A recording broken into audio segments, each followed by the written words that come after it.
Good evening, Pawn Jumpers, and welcome back to the Third Rock. This video is on when you don't have enough time to speak to somebody before they go, you know what I mean? And when you do have enough time to speak with somebody, like, you know, they're dying from like a long ill disease or whatever, like you have a couple months and stuff to talk to them, they're still in the hospital type stuff.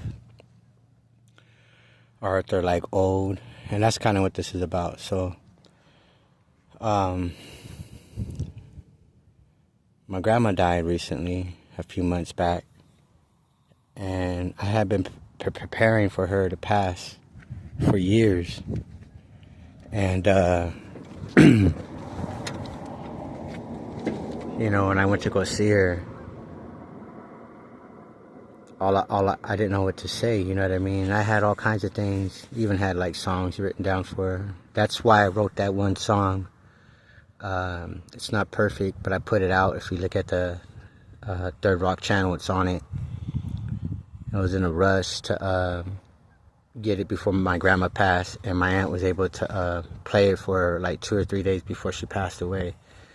But anyhow, so I'm not a singer or any of that crap. I just like to create shit, you know. I was trying to make my grandma laugh and stuff.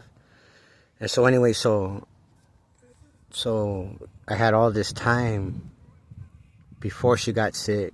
I spent a lot of time with her and whatnot, but when she got sick, we're like, okay, you know, she's in that, they got her on hospice or whatever, and, you know, it's that time, you know. And you go and you see her a few times where she's there in the bed and you're trying to make her comfortable. It's the only thing you can think of. All the things I was piled up what I was going to tell her and how I was going to make her laugh and stuff, and none of that stuff came forward. And then the flip side is you know, when you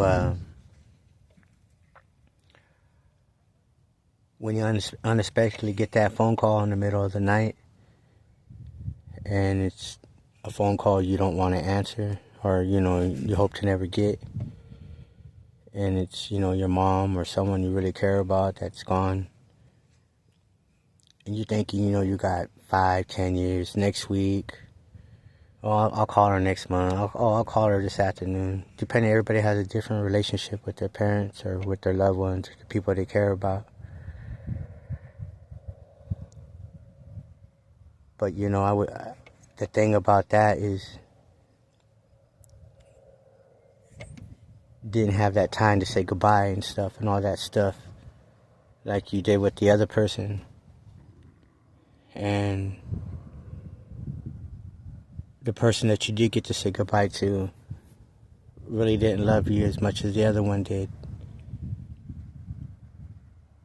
Or at least, you know, that's what you think or you hope for.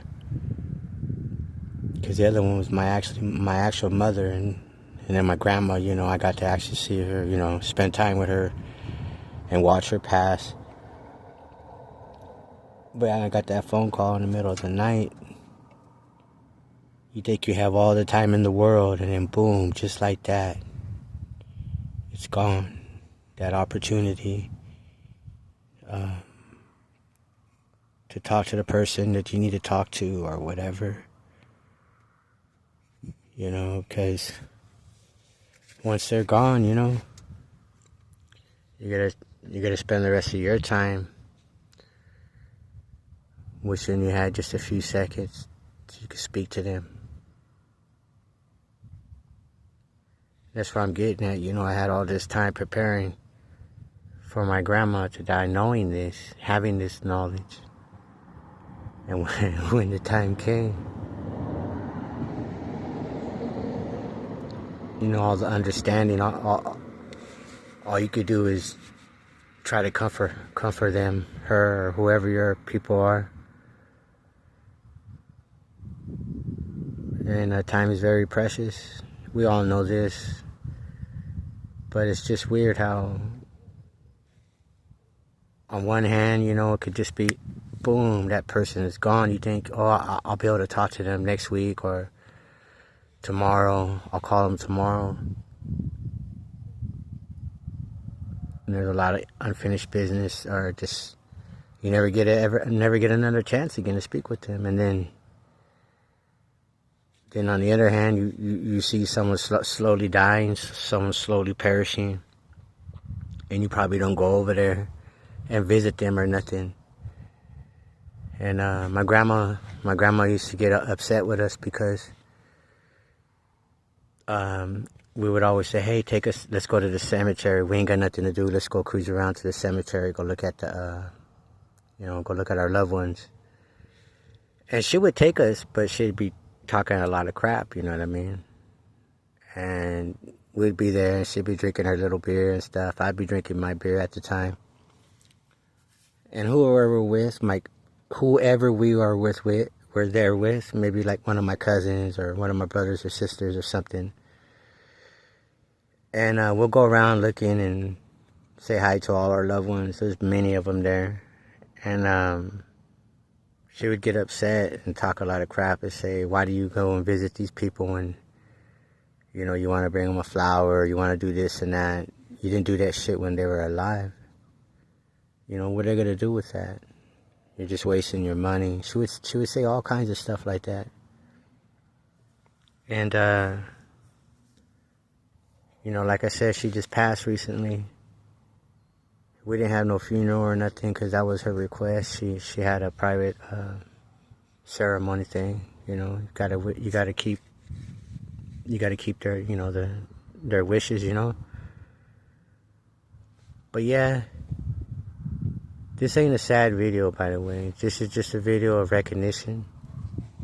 You know, it's just a video of recognition, the reckoning. You know, because we're all gonna take that path there. One way or another, there's no avoiding it. But we'll meet up one day. Either back on the third rock or in some other rock. Floating through this crazy world, this galaxy. Anyways, pond jumpers. Like the supervisor's laying down. Just right here trying to get this little tip of this tree stump fucking burned off, and I'll be done for the night. Take it easy out on the third rock. Try not to cast any stones on your walk on the third rock. Safety out. Good night.